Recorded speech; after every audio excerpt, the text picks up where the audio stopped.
السلام عليكم. هنعمل النهارده مع بعض ان شاء الله بسبوسه الاكياس الجاهزه. هنعملها النهارده بطريقه سهله جدا وكمان مقادير مظبوطه. بسبوسه طريه ومرمله وشاربه الشربات بتاعها كله، يعني كده بدون ولا غلطه.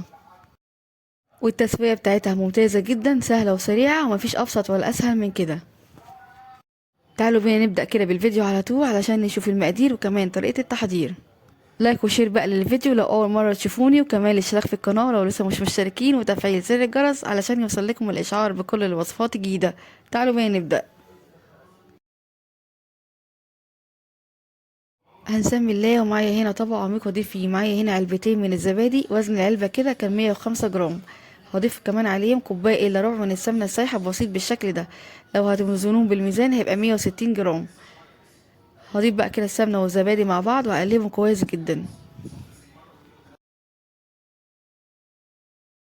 هقلب بقى كده السمنه والزبادي مع بعض كويس جدا لحد ما يبقوا كريمي معايا بالشكل ده. اهم حاجه هنا في المرحله دي يا جماعه ما يكونش فيه تكتلات للزبادي خالص معايا. بعد كده هبدا اضيف عليهم كده حوالي ربع كوبايه من الحليب، واقلبهم برضو كده مع بعض دقيقتين تلاتة.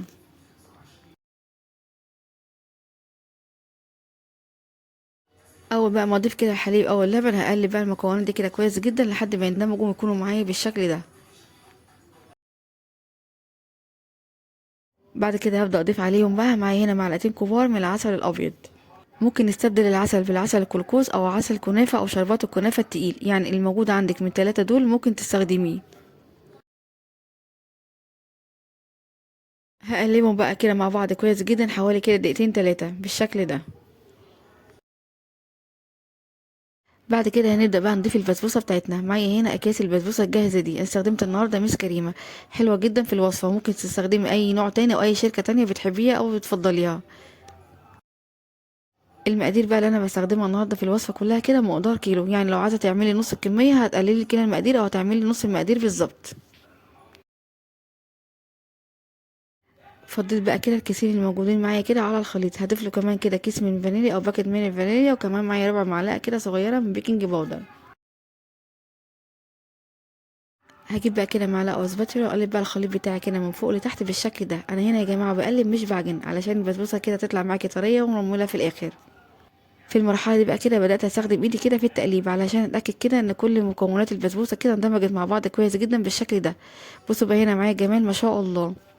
وعايزه اقول لكم هنا خليط البسبوسه الجاهزه بيبقى متماسك بالشكل ده، يعني غير البسبوسه العاديه، فما تقلقوش خالص. هجيب بقى كده الصاج او صينيه بتاعتي وهكون دهنها كويس جدا بالسمنه بالشكل ده. انا استخدمت النهارده مقاس الصاج ده كده كان 30 في 40. وطبعا بقى لو المقادير بتاعتكم هتكون نص الكميه دي هتستخدمي كده الصينيه تكون اصغر. هبدا بقى كده اضيف خليط البسبوسه بتاعتي واسويه بالشكل ده.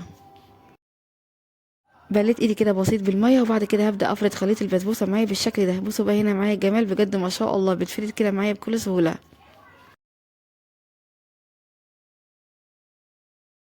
في المرحله دي بقى كده هجيب كده سكرابر او اي سكينه موجوده عندي، وبعد كده هبدا اقطع البسبوسه بتاعتي بالشكل الجميل ده. قطعوها بقى كده براحتكم، ممكن تقطعوها مربعات او مستطيلات زي ما انتوا عايزين.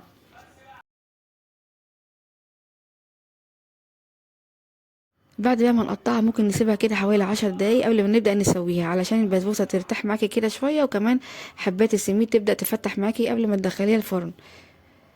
بصوا بقى هنا الجمال. بعد ما قطعناها بالشكل ده هبدا اضيف لها كده سوداني زي ما حضراتكم شايفين. المكسرات بقى هنا زي ما تحبوا، ممكن تضيفوا سوداني او اي نوع تاني الموجود عندك متوفر استخدميه.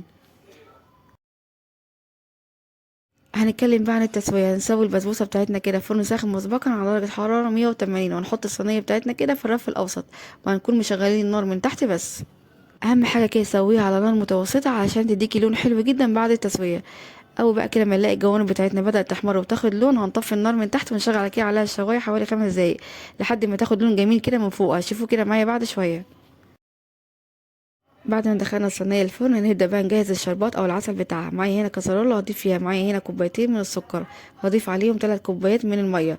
معايا كمان باكت من فانيليا ونص عصير ليمونه. بدون اي تقليب خالص هناخد كده المكونات دي هنرفعها كده على النار. مجرد بس ما تغلي معانا هنطفي عليها النار. ودي كده شكل البسبوسه القمر بتاعتنا بعد ما خرجت من الفرن. طبعا بقى الشربات بتاعنا ساخن والبسبوسه ساخنه، هنضيفه بقى كده على البسبوسه وهتتشرب بقى الشربات بتاعها كله بالشكل ده. بصوا بقى هنا معايا الجمال بجد ما شاء الله، لونها ذهبي وجميل جدا. بعد بقى ما نسقيها شربات كده هنسيبها لحد ما تتشرب الشربات كله كده. الافضل بقى في المرحله دي كده انت تسيبيها كده لتاني يوم، هتديكي نتيجه حلوه قوي للبسبوسه. ولو مستعجله بقى عليها سيبيها لحد ما تهدى تماما وبعد كده تقدميها بالف هنا. وده كده بقى هيكون شكل البسبوسه معايا بعد ما شربت الشربات بتاعها كويس جدا وسبتها لحد ما هديت معانا تماما. بصوا الجمال، ما شاء الله، لونها ذهبي وجميل جدا، يعني التسويه بتاعتها كده ممتازه جدا. بصوا بقى هنا معايا الجمال بجد، ما شاء الله، طالعه بقى معانا طريه مرمله قد ايه. يلا بسرعة جربوها بنفس الطريقة ونفس الخطوات، وإن شاء الله تطلع ناجحة معاكم من أول مرة. هسيب ليكم بقى مكونات الوصفة كلها مكتوبة في الوصف تحت الفيديو، ومعانا وشها مقدمة اللي كلها يجربها. وبكده فيديو النهاردة يكون خلص معاكم. أتمنى بجد فيديو النهاردة، وصفة النهاردة تكون عجبتكم واستفدتوا منها.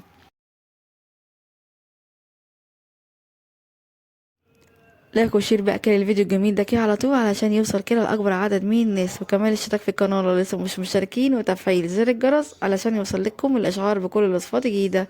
اشوفكم على خير إن شاء الله في فيديو جديد. مع السلامة.